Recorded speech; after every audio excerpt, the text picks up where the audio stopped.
everyone, and welcome to Money Matters with Shannon Jackson, the personal finance show focused on moving you forward financially. On today's show, we're focusing on cybersecurity. Cyber fraud or cyber crime is on the rise in Canada, and it's one of the biggest digital challenges today for both consumers and businesses. So, how do you protect yourself from becoming a victim? We've brought some experts on to share their advice with you today. We have Jeff Horncastle, Acting Client and Communications Outreach Officer at the Canadian Anti-Fraud Centre, and Dana Mitchell, National Security Sales Leader with BDO. Both welcome to the show. Jeff, starting with you, can you just give us a little bit of an introduction about what you do? Sure. Thanks, Shannon. So Jeff Horncastle, I'm the Acting Client and Communications Outreach Officer. I primarily focus on coordinating fraud prevention initiatives at the CAFC. And Dana, welcome to the show. Thank you for being here. Can you give us a little bit of an introduction for yourself? Thank you, Shannon. So Dana Mitchell, I'm with BDO Canada. I lead cybersecurity from a business development perspective, and I've been in the cybersecurity space for about 12 years. Well, we definitely have some experts on the show today, and I really thank you both for being here. So we've got a lot to talk about, and I'm going to get right into it. Technology has certainly changed the way we manage our money. More and more Canadians are doing it digitally. And as consumers and businesses continue to use digital transactions to engage in commerce, fraudsters, unfortunately, are increasingly using them for their own benefit. There was a recent survey done by TransUnion that shows that digital fraud is up in Canada. Consumer-reported fraud has increased significantly, unfortunately. And this survey that was conducted in the first part of 2023, so it's a very recent survey, said that 49% of Canadians say they were targeted by a fraud scheme. And there was another recent survey from RBC that about 88% of Canadians reported they've experienced an increase in attempts at fraudulent activity, and about 73% say they were knowingly targeted. In addition to that, about 57% of people say they received notifications their personal information was exposed in a data breach, which is actually up from 20% in 2022. So that's a significant increase in that particular issue. Now, cyber attacks on companies, unfortunately, are also on the rise in Canada. In 2020, about 78% of Canadian companies experienced at least one cyber attack in 2020. The last reported year for 2022, cyber attacks affected about 85% of Canadian companies. So another 10% increase year over year, almost 10% increase, I should say, year after year in that particular area. Now, as alarming as that is, unfortunately, the cost of these cyber attacks on both consumers and Canadian companies is also significant. Jeff, with you for the Anti-Fraud Centre, it's reporting $371 million in overall reported loss from cyber-enabled fraud. And that accounts for about roughly 70% of the overall reported losses from all different solicitation methods. And then for Canadian businesses as well, there was a recent IBM survey. The average cost of the data breach incident is costing Canadian companies nearly $7 million, which is the third highest in the world. And that's just the average cost. Some companies are paying more than that, unfortunately. And then I also wanted to point out one last thing is that these cyber attacks are attacking all forms of businesses and all sizes.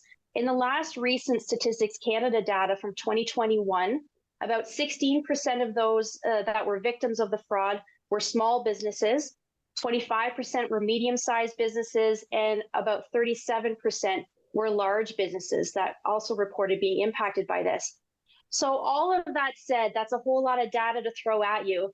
But Jeff, starting with you, what is your response to this information from the consumer side? Yeah, so I mean, there's no other way to put it that it's extremely alarming. We estimate that only 5 to 10% of victims actually report to the Canadian Anti-Fraud Centre. So if we put that 371 million loss into perspective, it's actually a lot higher than shown. So it's a drop in the bucket. They really illustrate the importance of educating Canadians on how to protect themselves from cyber threats, which include cyber-enabled fraud. Fraudsters will try to capitalize on any vulnerabilities that they can, and in this case, it's the general lack of knowledge that Canadians have in the cyber environment. Well, we're going to get to that in our second segment as well, to give our viewers a little bit more information about how they can protect themselves and what to watch out for. So that's going to be really important to raise that awareness, I think, at least for the consumers that are maybe experiencing this type of this cyber fraud. Now, Dana, from your perspective, when you hear these statistics, what is your feeling in regards to the business side of it? Well, every year we see the volumes increase. We see the sophistication of threat actors increase. We see the complexity increase. And we're seeing this for a number of reasons. The business of cybercrime is getting easier. The increase in volume of threat actors. We also know that the opportunity for financial gain is growing here. That together, along with the advancements in technology and the ability for threat actors to launch ransomware really quickly or gain access to systems, it's just getting easier. They have their own technologies. They're leveraging artificial intelligence. At one point, we saw threat actors really targeting the largest enterprise and governments. Today, everybody, they're going after organizations with important data, such as customer and supplier information. They're going after organizations that can't be offline for long periods of time, such as retailers, financial institutions, and they're going after small organizations that just don't have the IT and security budgets to protect themselves. So even this week, we heard about a cyber incident in Toronto with the library. So everybody's a victim these days, unfortunately. Well, and Dana, you sort of touched on my next question, which was, why is there such an increase in these types of events? And you mentioned it's just becoming, it seems, easier and easier for these fraudsters to sort of take advantages of companies and breach that personal data information. Jeff, from your perspective, do you have any idea why there's an increase on the consumer side as well? So yeah, a few different factors come into play. If we go back a few years to the beginning of the pandemic, Canadians generally changed their ways or habits. Might include like spending more time online shopping, communicating with friends and loved ones a little more than they have in the past, or people are doing online banking that may not have been doing online banking before the pandemic hit, right? So all of this combined with changes in technology and tools at the fraudsters' disposal, spoofing. I think Dana touched on AI, which is emerging. Combination of these puts everyone more at risk of being a victim to cyber fraud. Let's go into a little bit more detail about that. So what types of cyber attacks should consumers be concerned about right now, Jeff? So we can look at this two ways. Based on number of reports received at the Canadian Anti-Fraud Centre, we're seeing phishing was at the top of the list in 2022. I mentioned spoofing, a common tactic that fraudsters use. They try to capitalize on financial hardship by claiming to send money. Anyone that might be in financial hardship would be more prone to clicking on a link, offering a refund for whatever case, right? Now that's one variation of phishing. There's so many out there. As we all know, phishing can lead to other attacks, including ransomware and spear phishing within businesses. Now, if we look at dollar loss in 2022, investment scams are at the top of the list, largely due to the emergence of crypto investment scams. So $305 million was lost to investment scams in 2022, which is a really high number. We estimate that over 50% of these losses were associated to crypto investment scams. Again, Canadians have a general lack of knowledge when it comes to cryptocurrency, and that naturally puts them at risk for being a victim. So Dana, what should businesses be looking out for? What are some common types of cyber attacks that are really targeted towards businesses? Great question, Shannon. I think businesses really need to be thinking about the risk to their business. And when it comes to cyber, ensure that they're preparing themselves for such an event. The things I like to think about are, how do I protect my business from cyber attacks, regardless of the size of my business? And do I need external help to quantify and reduce that risk? Specific questions I usually think about are, do I have the right people, technology, and processes in place? Do I have an executive action plan that if we were attacked, do we know what to do? At BDO, we help organizations simulate a cyber event within the organization. We work with their cyber, IT, executive teams, and sometimes even their boards. I like to think about, do I have the right security technology in place to prevent an attack? Taking it down a level, do I have the right security solutions to prevent phishing emails that Jeff talked about earlier? Am I protecting my endpoints? Am I utilizing multi-factor authentication across my organization? And do I have backups that have been tested recently? I might want to do that if I get ransomware and I don't want to pay a threat actor. As far as top cyber attacks, Jeff talked about phishing earlier, and it's absolutely one of the top items that involves a threat actor sending a generic or sometimes very customized communication to you. And really what they want you to do is click a link. The more a threat actor has to win, the harder they're going to work to make something look really real as far as it relates to your day-to-day life. And that kind of gets into the topic of spear phishing that Jeff mentioned earlier. Spear phishing is this type of attack has gained a lot of popularity because people are just generally more aware of phishing emails that come in. And really, spear phishing is just where threat actors will use social media to research you, research your contacts, research your family, research your interests, and they want to generate something that just looks really normal. Ransomware we hear about all the time in the news. And it's really where threat actors are encrypting or modifying computer systems. And really, they're just looking to demand payment to either give you back access to your systems or share what they modified. Earlier this year, a large Canadian grocery retailer reported that they had ransomware, and it cost them $25 million. You don't have to be a large enterprise to get ransomware. Even smaller ones do. Just in 2022 alone, ransomware attacks accounted for 25% of all cyber breaches. There's a variety of ways in which cyber criminals work to gain access. I mentioned phishing, and that's one of the ones where they often use. They want your credentials. They just want to log in. It's easier for them. Often cyber criminals will collect user IDs and passwords, share on the dark web, and attempt to use them on other sites should the same combination work. Believe it or not, it's more successful than you'd expect. Others would include gaining access through partners or third parties, or through applications that are exposed to the internet. The list goes on, and it's getting bigger every day. This is why users and employees need to be aware of the things they can do better and educate ourselves to reduce their personal risk. I completely agree with you because it seems that these attacks are just more and more sophisticated. They look real.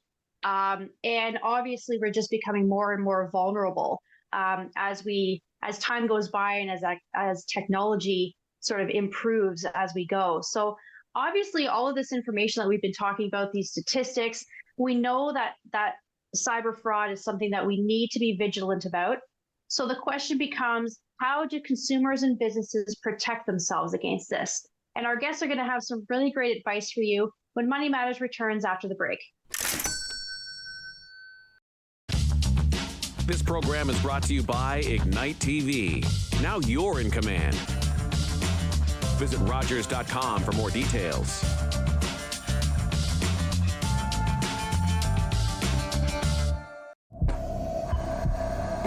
This is a man's heart, a heart in desperate need of medical attention. But because 78% of Indigenous people experience racism in healthcare, he may not get the help he needs.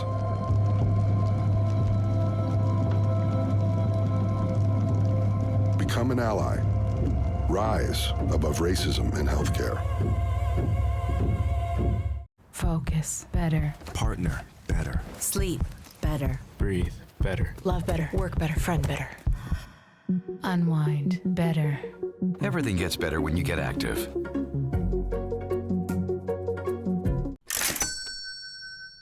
Welcome back to Money Matters with Shannon Jackson. My guests today are Dana Mitchell, National Security Sales Leader with BDO Canada, and Jeff Horncastle, Client and Communications Outreach Officer at Canadian Anti-Fraud Centre. And we've been discussing the rise in cybercrime and the financial costs it's having on both consumers and businesses here in Canada. Now, before the break, We discussed the various forms of cybercrime that are targeting consumers and businesses and who is most at risk. And I'd like to focus more now on giving some advice. How can we protect ourselves as both consumers, as well as how do we protect our businesses? Now, I want to note that during the research of this show, I came across a line within one of BDO Canada's blog posts, and it says that standing still is going backwards. And so in this day of digital growth and AI and all the things that are changing in our technology world, it really speaks volumes about this particular statement, that standing still is going backwards. Now, Jeff, do you have an idea or have a kind of a comment about that statement? Yeah, it's a great point. And as a matter of fact, the Canadian Anti-Fraud Centre has really been trying to focus on what tools fraudsters are using. Because like you mentioned, these tools are changing almost daily, it seems, right? It's so hard to keep up. But on the other hand, if we're going through every type of scam or every type of fraud that we're finding, it's hard for Canadians to remember all of those as well. So it's so crucial for everyone to keep track of, what tools fraudsters are using when it comes to mass marketing fraud. So, we hear about AI, which we mentioned, being aware that deepfakes are out there. Bots are more, it's not like communicating with where you can tell you're communicating with a robot anymore. It's very realistic. Things like this that we have to stay on top of. And, if we feel that we're protected, then we have to share that information with others. Yeah, I absolutely agree with you. And Dana, from the business perspective, is standing still going backwards as well? Well, we all have to be moving forward, but we also have to be more educated. When I think about the risks of cybersecurity that we talked about earlier, usually I start with organizations and we talk about what's their cybersecurity education plan, right? Do their employees know how to spot malicious communication? Are we testing their knowledge? Are we sending them samples of emails with things and see if they click on it and they're educated? And do they know how to report it if they find something? Then I look at technology. Do I have the right technology solutions in place? And have I tested the capabilities of those solutions for weaknesses and gaps between them? Lastly, am I monitoring that environment? Not just 9 to 5 when our cybersecurity teams are working in the geography that we happen to have offices.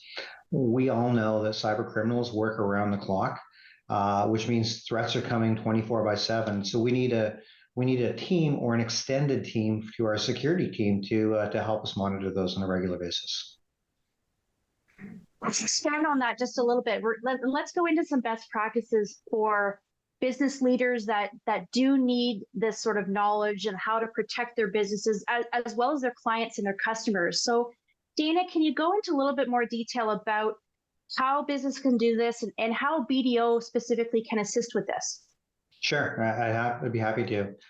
So when we look at some of the statistics we talked about earlier, Canadians are spending about $10 billion a year trying to protect themselves from cyber threat. We know that cyber threats are growing exponentially, but we know that budgets aren't.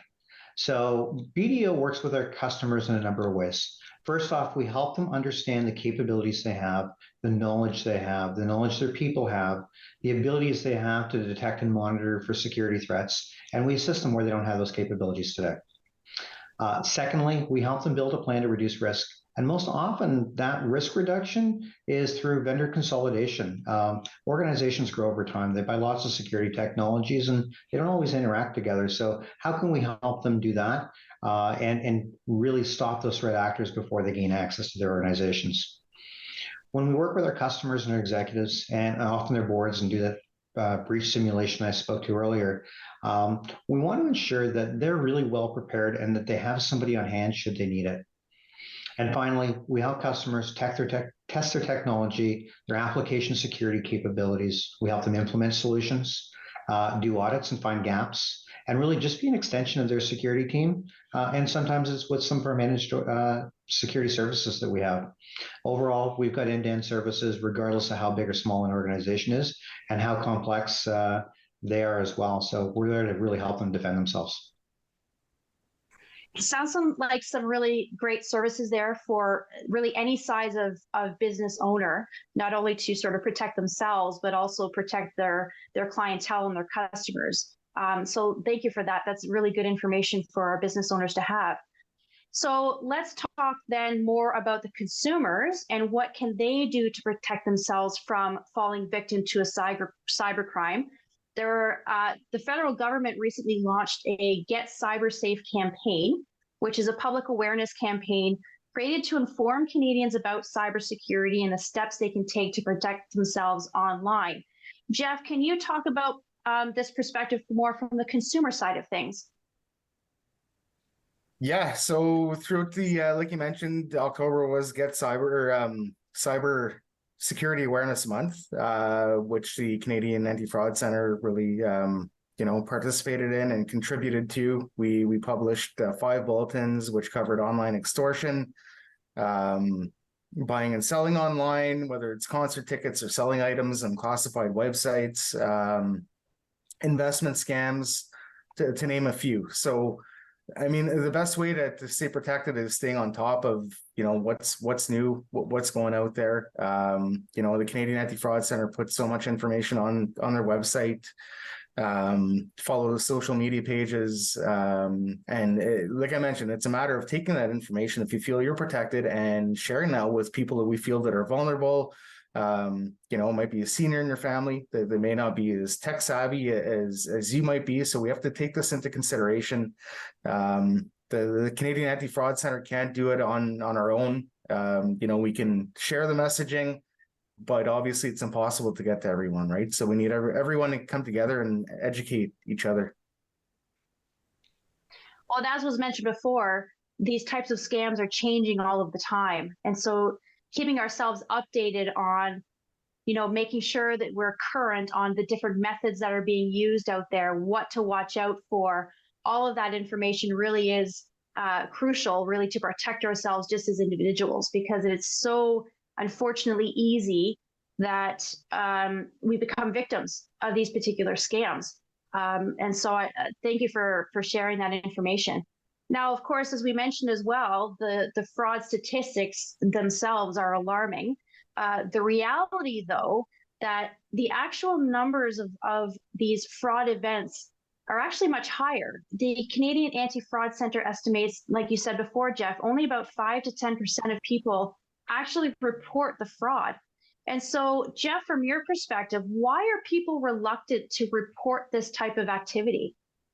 From what we're seeing, one of the main factors is that they might feel embarrassed or ashamed. They don't want to discuss what happened with anyone.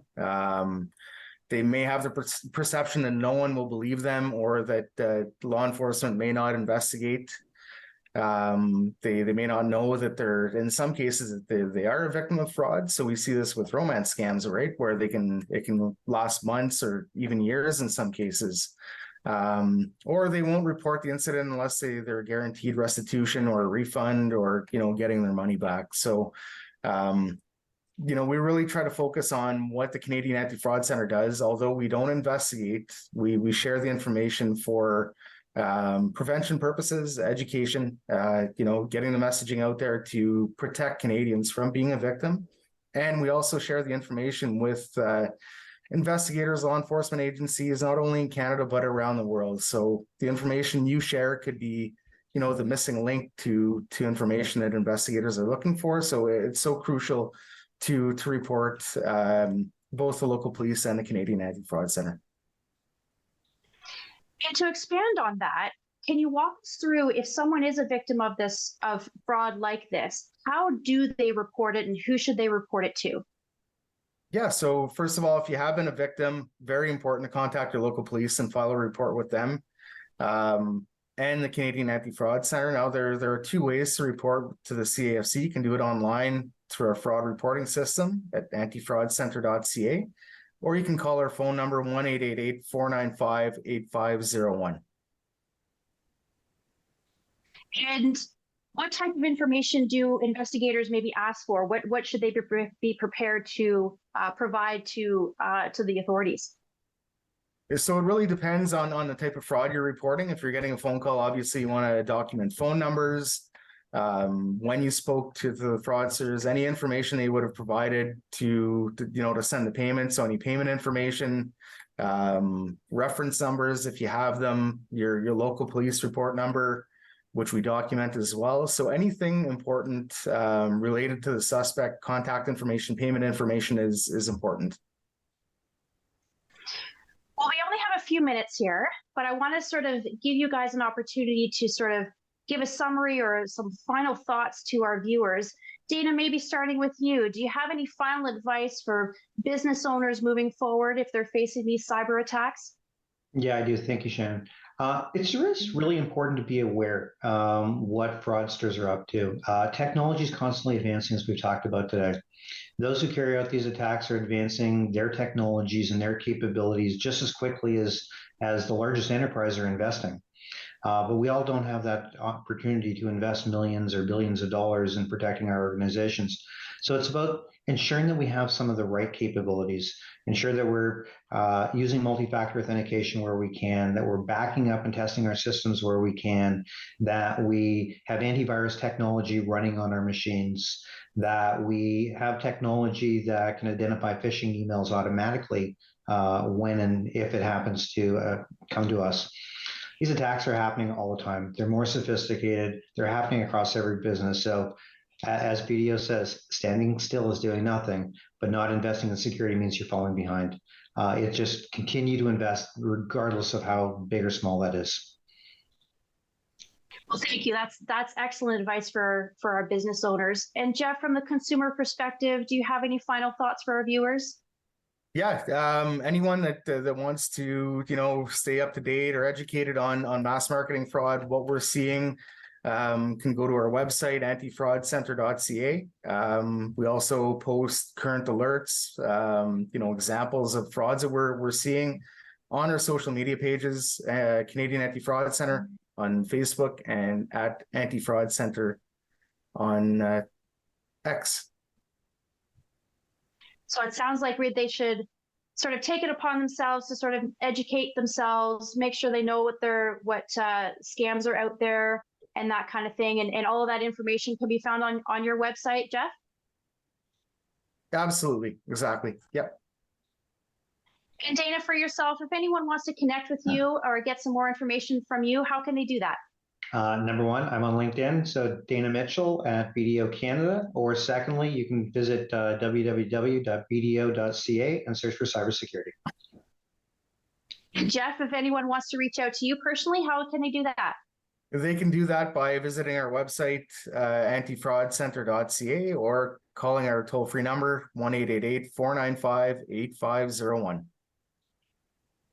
Well, thank you both very much for being here and sharing your advice with our viewers. It's been some really great information, and I really thank you, our viewers, for watching. Until next time, I'm Shannon Jackson.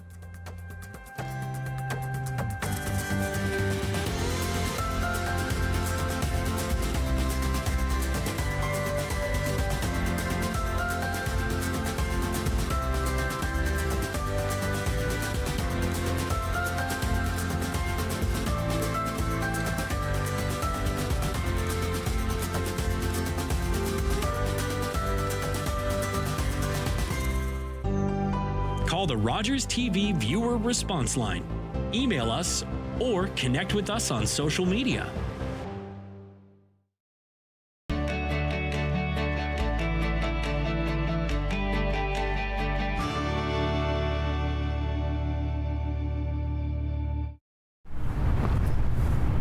I did it. I need it.